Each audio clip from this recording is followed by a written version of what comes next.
There is a great synergy in ideologies here, and I think there's a future that can be worked together. We can't go from zero to hero. We have to get out of the system first. We have to utilize the tools that enslave us to liberate humanity. And those tools are money and politics.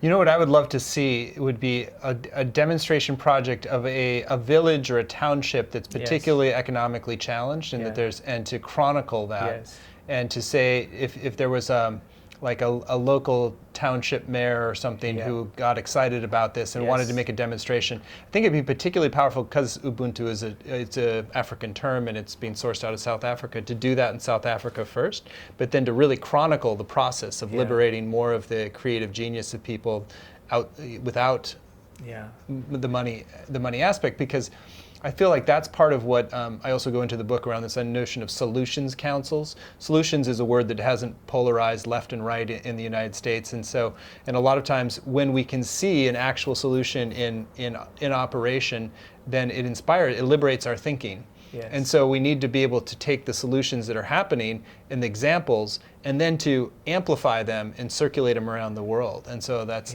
what I would love to see. It would be beautiful to see, and then be able to kind of, in a way, virtually tour in Ubuntu township that was like really putting these principles in practice. Because that, particularly, I feel like my gut instinct with what you're doing is that it could be a really important solution, particularly for communities that have really been economically marginalized in different ways. Yeah. And so right now there's not a real pathway of hope for like liberating up that. They feel like they're on the bottom of the food chain. And if this was a way to kind of discover and circulate more of the creative genius in that community that allows people to uplift themselves, then it's sort of it's coming from all of these the economically disadvantaged communities, and it's like that's where it sort of starts to replicate. Because then I think it's going to be harder to, when people are benefiting more from the existing system, to shift that and make a demonstration project. It's more people who are on the kind of the bottom end of the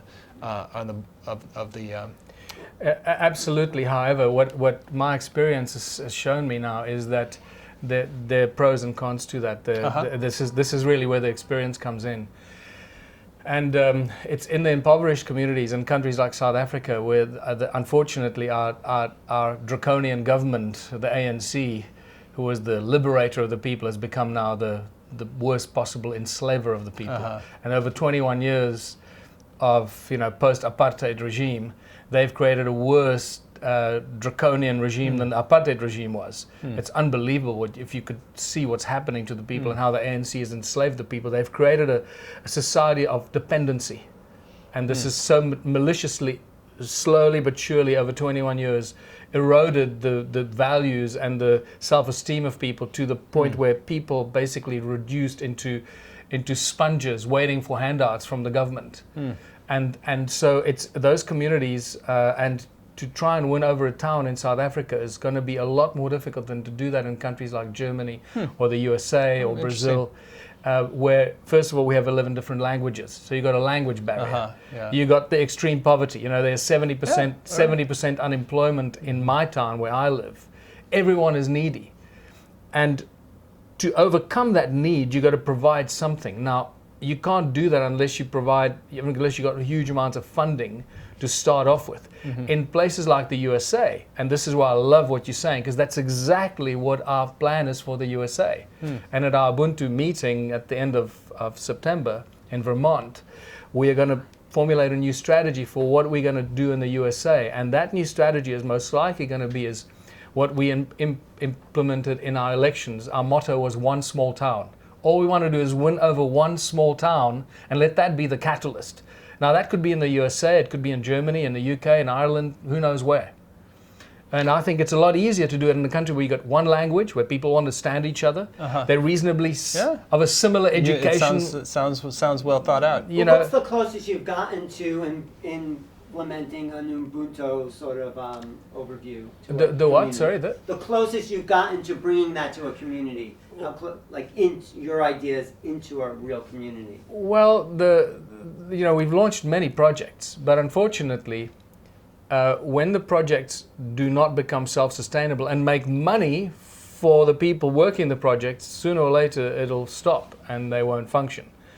And that's when you start seeing the difference between self-sustaining communities of abundance and charitable funded projects. And you realize that these big charities that are just fronts for the banking families have created these cultures of dependency, especially in so-called third world countries, where they go out and they keep handing out stuff, and they create beggars out of people. So what do you need, though? What do you need to make it happen? Well, like I said, what we need, our strategy is to find a conscious mayor with a conscious sheriff and a town where when the mayor and the sheriff call a public meeting and say, look, this is what we want to do for our town, and we have a plan of action. I don't want to go through it now, but in our election manifesto, we spell it out step by step, and people just love it. They absolutely love it. The support on the ground we have are thousands and thousands of people. It does not reflect in the election outcome, and that's what boggles the mind. We have in my little town, for example, we have more than 3,000 signed up Ubuntu party members on our membership list. That will give us the outright majority in the votes. When it comes to the final vote count, we didn't even feature. That's how fearful the people are of the government. They think that they can somehow see where they put their X. Oh, really? Wow. Oh, yeah. They can. Yeah, and I'm not kidding you. People are fearful of the government. They fear that if they don't vote ANC, I'm talking about South Africa now. That is not the case in the USA, because here the people are far more savvy. They'll know that they can change their own destiny. So these are the things that we had to learn by getting involved in politics and see how that psychology affects people's behavior, even at the voting stations. It's spectacular. So to answer Alan's question is, what's the closest we've come to Ubuntu model? We haven't even come close, because if we've come close, then means the whole world will be following the same plan of action, and we won't be having this discussion. I keep getting this hit that there's some bridge to be built with Burning Man, because Burning Man is the largest collective experiment in a sort of money-free economy, and it's got a lot of cultural cachet.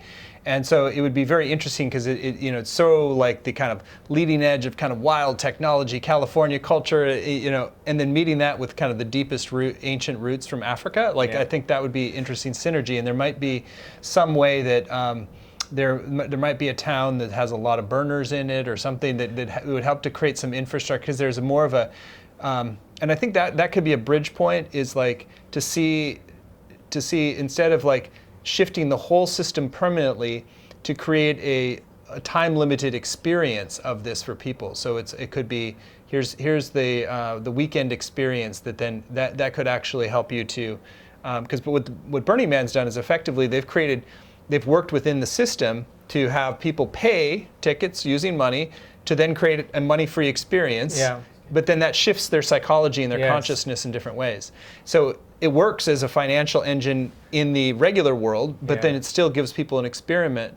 And so it would be interesting if you had, let's say, you had a workshop model or sort of immersion model that's something that there would be a town could experience what is it like to create a community of generosity for a 3-day intensive, and people from all levels of the society are welcome.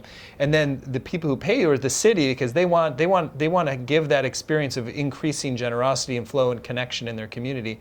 So then you might have a financial model where the cities will pay you to come in and do that, and as they do that over time and more people have the time limited experience, then they're more interested in the permanent shift as well. Yeah.